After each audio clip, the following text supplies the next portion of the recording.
کہ اللہ کی بارگاہ میں پہنچنے کا سب سے بڑا وسیلہ، سب سے بڑا درجہ، سب سے بڑی زندگی، سب سے بڑی کامیابی امیر المومنین علیہ الصلوۃ والسلام کی ولایت کا اقرار ہے، تو اللہ کی بارگاہ میں سرخرو ہوگا۔ اور یہ بات نقل کرتا ہوں کہ تمام اعمال اللہ کی بارگاہ میں صفر کی مانند ہے، مائنس کی مانند ہے۔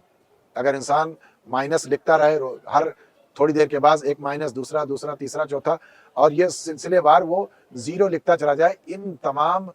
زیرو کو لکھنے کے بعد ان کی کوئی اہمیت نہیں ہے۔ ان کو اہمیت تب ملے گی جہاں پر جیسے ہی ان تمام 2 4 10 20 زیرو کے بعد سے پہلے ایک پلس لکھ دیا جائے، ایک 1 لکھ دیا جائے، تو ان تمام جو آنے والے زیرو ہیں ان کو زندگی مل جائے گی، ورنہ ان کی کوئی حیثیت نہیں ہے۔ ایسے ہی تمام مسلمانوں کے، تمام مومنین کے اعمال ہیں، لیکن جیسے ہی علی ابن ابی طالب علیہ السلام اور ائمہ ہدی علیہ السلام کی ولایت کا پلس لگا دیا، ان تمام اعمال کو زندگی مل جائے گی اور اللہ کی بارگاہ میں سارے اعمال قبول ہو جائیں گے۔